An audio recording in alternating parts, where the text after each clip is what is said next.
சாமியார் வளர்ந்து வெகு சாமியார் வேட்டி விட்டு கொடுத்தீங்கன்னா வேட்டு வரையில சாமியாருக்கு கைதாக பகர சாமியார் கூடிய கிடக்கிறான்.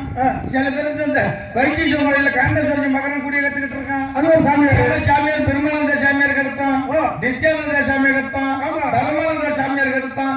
சில சாமியாரோடதான் ஆசிரமம் வச்சு பெண்களை கெடுக்கிறான். அதனால நீ எந்த சாமி மூங்கில வளர்ந்திருந்தார் முக்கன் சாமி, புதிய கடவுள் போய் கொடுத்த முருக சாமி, தாகமலை போய் கொடுத்த தலைஞர் சாமி, தாங்கில வளர்த்து வட்டி சாமி, தானார் குதிரை மட்டூர் சாமி, உதய வேங்கட சாமி.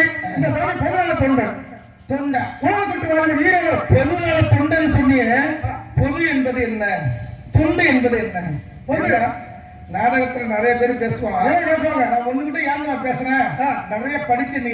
ஆமா, அது என் பொண்ணை வந்த கொடுத்த பாரு. ஆமா, அதனால இன்னைக்கு கூட என் பொண்ணு கிட்ட பேச. ஆனா உண்மையில சொல்றேன், நீங்க எவ்வளவு கோபம் கோதிக்கிறதுக்கு வாய்ப்பே இல்லை. இல்ல எல்லாத்தையும் இருக்கிறத அள்ளி அள்ளி வாங்க கொடுத்து என்ன அள்ளி கொடுப்ப பேர் தான் கர்ணன்.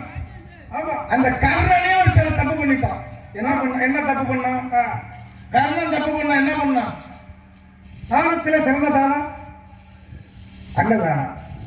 தன்னுடைய சரீரத்தில் உள்ள ரத்தத்தை யார்கிட்ட கொடுத்தான்? நரன் நாராயண அவதாரம் எடுத்தான். எனக்கு எல்லா நாடகம் தெரியும், எனக்கு நூத்துக்கணக்கான நாடகம் தெரியும். மகாவிஷ்ணு எடுத்தாரு. மகாவிஷ்ணு நரன் நாராயண எடுத்தான். முதலாவது என்ன அவதாரம்? ஆமா, தானாசுர கர்ணன். அவனை அழிப்பதற்கு நரன் நாராயணன் எடுத்தான். மராடு பிரிவில் சிந்திக்கணும். மராடு பிரிவில தான் என்ன எடுத்தான்? மொத்தம் 10 கர்ணன் எடுத்தான். கர்ணன் 1000 குண்டலத்தாரத்து போகும்போது யாருக்கு தானாசுரன் 992 குண்டலத்தாரத்தான். அதை அடிச்சுட்டு ஒன்னோடு மிச்சமா இருந்தது. 992 குண்டலத்தாரத்தான் நரன் நாராயணன். உருவத்தை மாதிரி இருப்பது 2 குண்டலம். அந்த குண்டலத்தை என்ன பண்ணா, சூரிய பகவான் ரகமாற்றி போகும்போது ஓடி போய் என்ன பண்ணா, சூரிய பகவான் காலை பிடிச்சான். ஆமா, நெல்லிக்கனியை போடுனா கண்ணத்தால் வெடிச்சவனா கர்ணன். கர்ணன் குந்தி தேவிக்கு பிறந்தவன். தவச குந்தி தேவிக்கு பிறக்கல பிறந்ததா சொன்னா கண்ணத்துல வெடிச்சு வந்தவன். 9 வயசு பொண்ணுக்குள்ள வைக்க முடியுமா? கதை சொல்லிக்கிட்டு மகாபாரதெல்லாம் கரைச்சு பின்னாடி பேசுவேன், முன்னாடி பேசுவேன். கண்ணத்தால் வெடிச்சவன் கர்ணன். கர்ணன் அந்த பிறவியில 9 பிறவி எடுத்தான். ஆமா, மகாவிஷ்ணு என்ன கேட்டான்? என்ன கேட்டான்? யாரு? தானாசுரன். எனக்கு 60 பிறவில மோட்சி அடையிறியா? 9 பிறவில இதை எதிர்த்திருந்து மோட்சி அடைகிறான்.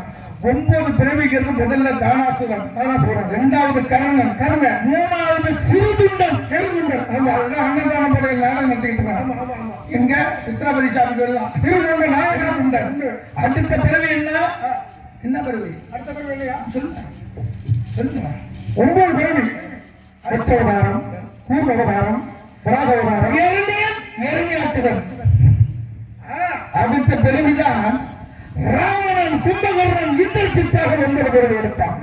அதுதான் 9 பிறவி. நான் வீட்டுல வந்து என் மணியோட நேசிக்கிறதோட இந்த புராணத்தெல்லாம் படிச்சு படிச்சு படிச்சு மெண்டலானதான் அதிகம். அதிகம் படிச்சதா என்ன பண்ணுவாங்க? முட்டை ஆகக்கூடாது. படிக்க படிக்க படிக்க பாவம் மெமரி ஏறிக்கிட்டே இருக்கு. ஞானம் வரும். அந்த ஞானத்துக்கெல்லாம் ஞானம் கொடுத்துரும். இந்த கம்பு எதுக்கு? கம்பு இருக்கட்டும், கம்பு இல்லை இது. இது என்ன பேசணுமோ அது பேர் என்ன? 3 கோல். பிறக்கும் போது அதை பழச்சுக்கோ. 3 கோல். கோல் பேர் பேர் நாரதர். ஆமா, தம்பிய நல்லா ஞான வரும். பின்னை மணி ஓசை வரும் முன்னே, நீ வரும் பின்னே உன்னோட நாத்த வரும் முன்னே. ஐயா, நாரதர் சொன்னீங்க. நாரதர் சொன்னா நாங்கிறது ராகம், ராங்கிறது ராகம். நல்லா பேசணும். நாங்கிறது ராகம்,